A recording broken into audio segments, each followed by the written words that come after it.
Louvado seja nosso Senhor Jesus Cristo. Hoje nós vamos dar continuidade à nossa reflexão sobre Maria, nosso 11º encontro. Todo sábado nós paramos para poder refletir um pouco Maria. E queria refletir com vocês o Evangelho de São Lucas, no capítulo 2, no versículo 41, até 50. Ouçamos o texto. Lucas, capítulo 2, versículo 41 até 50. O Messias é o Filho de Deus. Os pais de Jesus iam todos os anos a Jerusalém para a festa da Páscoa.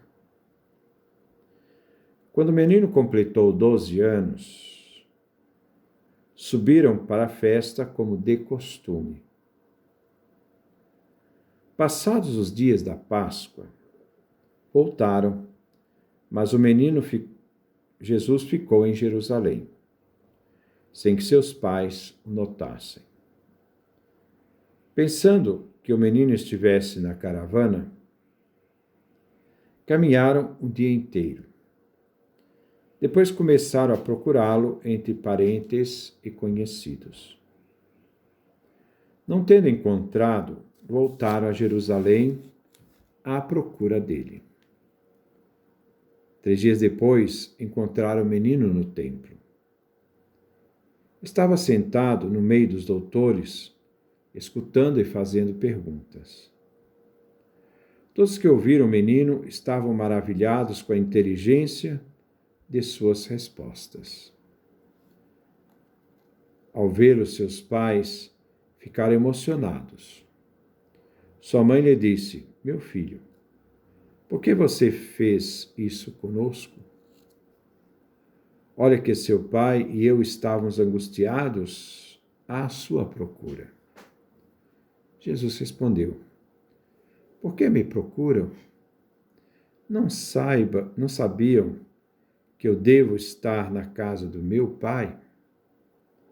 Mas eles não compreenderam o que o menino acabava de lhes dizer.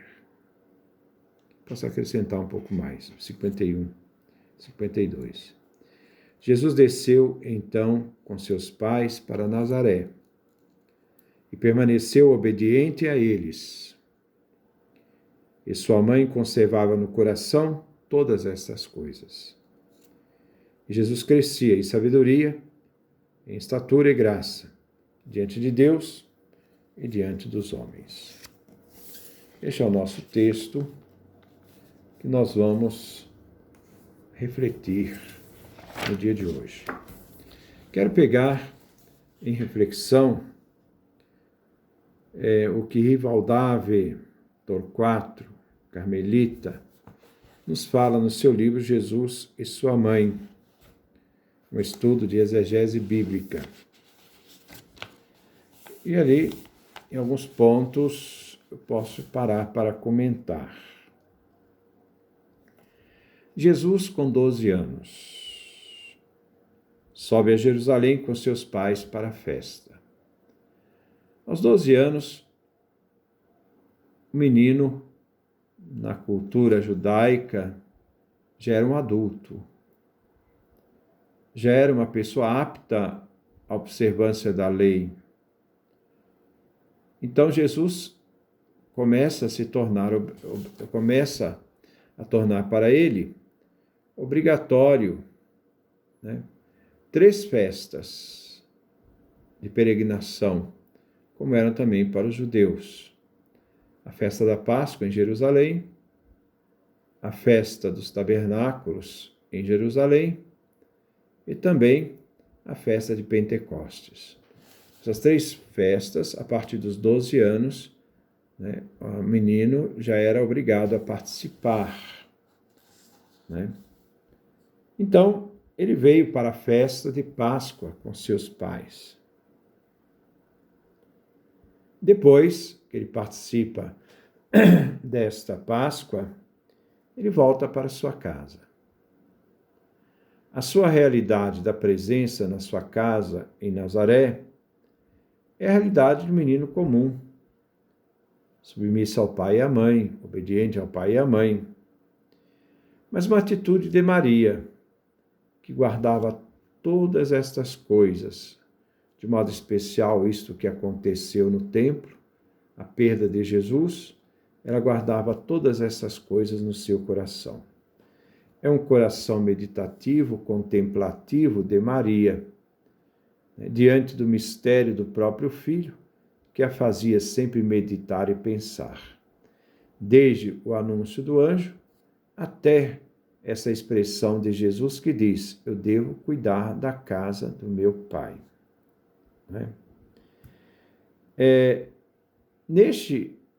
Nessa realidade entre a chegada e a saída, Jesus revela uma grande sabedoria ao ouvir, interrogar os doutores da lei, falando da sua misteriosa identidade divina.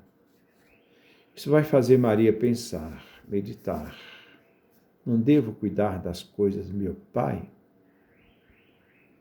Enquanto ela dizia, eu, teu pai, estávamos angustiados, essa iniciativa deveria ser feita por José, não por Maria, dentro daquela cultura patriarcal, mas é Maria que toma a frente. E esse é um texto dos evangelhos, onde a partir de então José não mais aparece. É o último movimento de José. José sempre na história sagrada, ele entra calado e sai calado, desse palco da história. Nós podemos, então, olhar esse texto que nós escutamos, tendo em vista uma perspectiva pascal. A Páscoa como fundamento deste relato de Lucas que acabamos de escutar. Isto é, o lugar do acontecimento é Jerusalém e o templo. Mas lembre que Jesus também foi julgado em Jerusalém. O lugar onde Jesus diz: eu devo cuidar daquilo que é do meu Pai, não sabeis que devo estar na casa do meu Pai? Ele diz isso em Jerusalém, mas é também em Jerusalém que ele vai ser julgado e condenado. O contexto é sempre aquele contexto da celebração anual da Páscoa dos judeus, como também o contexto da paixão de Jesus está dentro da Páscoa dos judeus. Nós vamos perceber que a angústia de José e Maria, a procura do menino, pode ser comparada também da angústia dos discípulos, que sem o mestre, porque morreram na cruz, após a sua morte, eles ficam desnorteados. Basta ver a leitura do desencanto que é relatado pelos discípulos de Emaús. Esperávamos tanto e, no entanto, ele foi pregado numa cruz. Essa decepção, comentado pelos discípulos de Emaús, é que depois Jesus vai mostrar a necessidade de Cristo passar por tudo isso para entrar na glória. Lucas faz questão de dizer que o menino foi encontrado 3 dias depois. Mas também Jesus ressuscitou 3 dias depois da sua morte. Jesus deve cumprir o plano divino na casa do Pai, em Jerusalém, no templo. É um dever.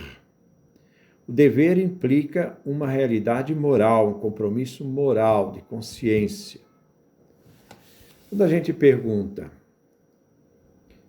por que Jesus morreu? Primeiro, Jesus não morreu porque ele quis morrer.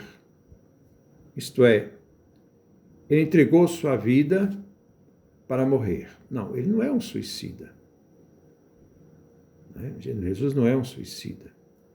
Nem tampouco o Pai precisava do sangue de um inocente para aplacar sua ira, como as antigas divindades que precisavam de sangue humano para aplacar sua ira. Não. Nosso Deus não é um Deus sanguinário. Ele é redentor, né? Mas ele não é sanguinário.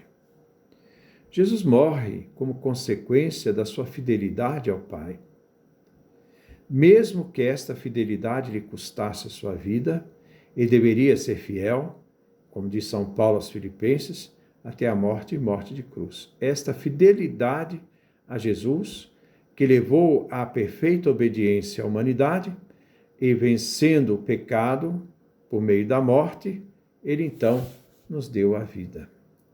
Então, esta realidade tem muito a ver, né, com a questão, né, dessa alusão desse terceiro dia e o plano divino. Ele tem que estar na casa do Pai, em Jerusalém.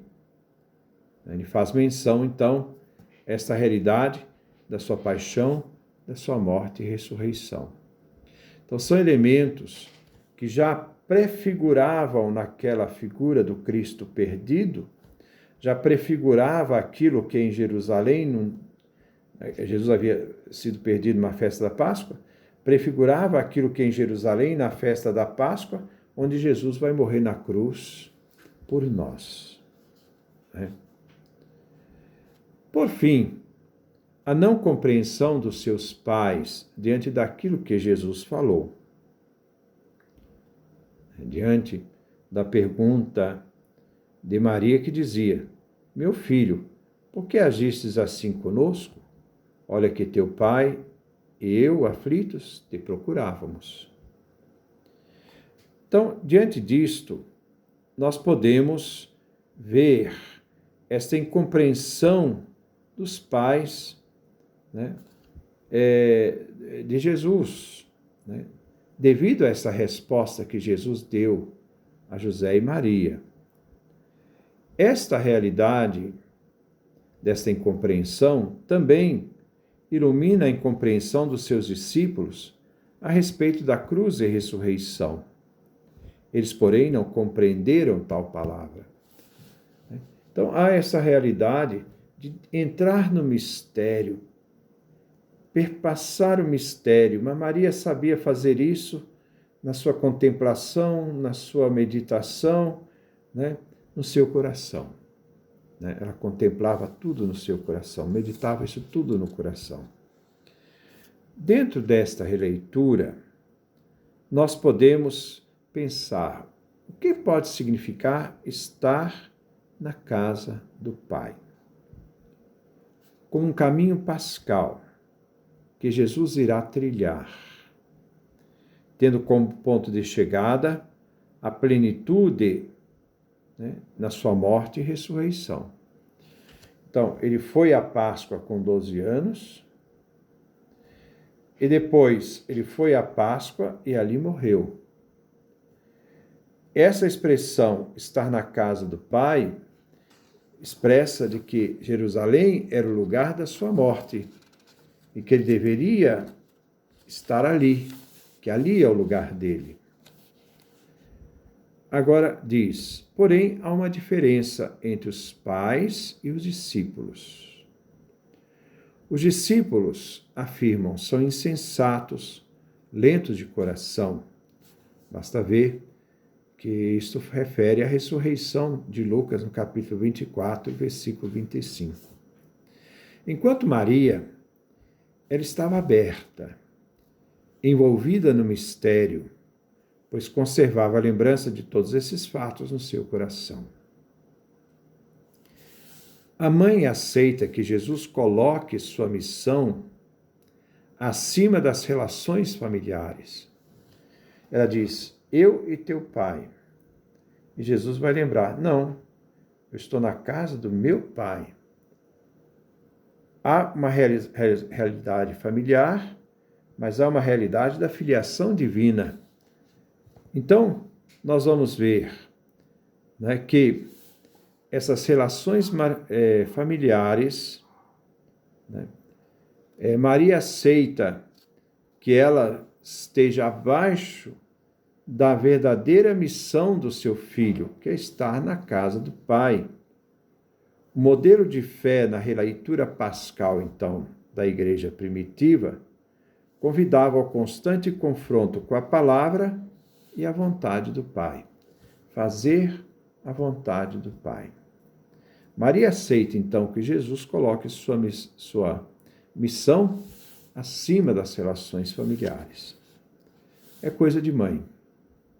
Mãe pode não entender, mas ela acaba tentando meditar, tentando compreender o que se trata. Maria também tem que discernir e confrontar sua fé, iluminando-a com o mistério da Páscoa do Filho. Na tradição judaica, os 12 anos era a idade do qual o jovem judeu chegava ao início da sua maturidade, contraindo assim a obrigação da observância da lei judaica, coisa que o menino de 11 anos não era obrigado. Coloca Jesus diante de dois tipos de exigências: a dos pais e a do seu Pai, Deus. Maria e José insinuam os seus direitos enquanto pais, enquanto responsáveis pela vida do filho, questionando: meu filho, por que agistes assim conosco? Olha que teu pai e eu, aflitos, te procurávamos. Por outro lado, Jesus, sem negar a paternidade de José, Jesus não é grosso, grossos são seres humanos, mal educados, ríspidos, Então, Jesus, sem negar a paternidade de José, a responsabilidade que ele tinha sendo o seu pai legal, dá uma resposta dirigindo-se ao outro pai. Com isso, Jesus demonstra ter consciência da sua filiação divina. Começa a deixar claro que a relação com sua família terrena não poderá impedi-lo de cumprir o dever obrigatório de estar na casa do Pai, ou seja, de viver sua missão. Sua missão em Jerusalém é ali morrer, é ali ressuscitar. Somente a Páscoa dissolveria essa zona de sombra que envolvia a palavra de Jesus. Com efeito, a ressurreição revelaria que tudo o que aconteceu no templo era uma distante profecia daquilo que viria a acontecer ao se cumprirem os dias de Jesus em Jerusalém. Então, diante disto, esse é um texto que foi colocado no Evangelho de Lucas, e que, no fundo, esta ida de Jesus a Jerusalém era já uma antecipação do mistério pascal, onde toda essa realidade da casa do Pai, da missão recebida, dessa consciência que ele tem do Filho como Filho do Pai eterno, e que ele deveria estar ali, porque é ali que é o lugar da presença divina, ele já estava preparando também para a sua Páscoa definitiva. Se José e Maria procuravam Jesus durante 3 dias, esses 3 dias também nos fazem referência desses 3 dias em que Jesus, entre a sexta e o domingo da ressurreição, participou desse grande mistério, onde Maria e José encontram Jesus no templo, entre os doutores, e onde os apóstolos encontram Jesus vivo no cenáculo com Maria. E ela, sendo capaz de meditar isso, contemplar isso, estar sempre em oração, guardando isso no coração, isto mostra esta figura dessa mulher santa, que aos poucos foi tendo que fazer esse exercício da compreensão do mistério do seu filho.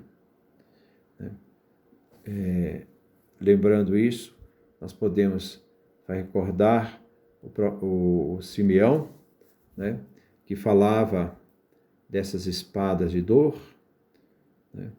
Aqui nós temos também uma espada de dor. Quando Jesus, né, diante dessa realidade, diz: devo cuidar das coisas do meu Pai. E sabendo que essa missão era a missão que viria se realizar naquele momento da cruz, tão dolorido para esta mãe Maria, como também toda a morte de um filho é dolorida para qualquer mãe. Mas a atitude de meditar, de contemplar e entender este mistério, de entender esta realidade, de estar diante de Deus, não no desespero, mas sustentado pela fé, porque conheceu o mistério e sabe em quem ela colocou a sua confiança. Então, diante disto, nós terminamos mais uma reflexão sobre Maria Santíssima. Que Deus nos dê a sua graça, a sua bênção, a sua face resplandeça sobre nós.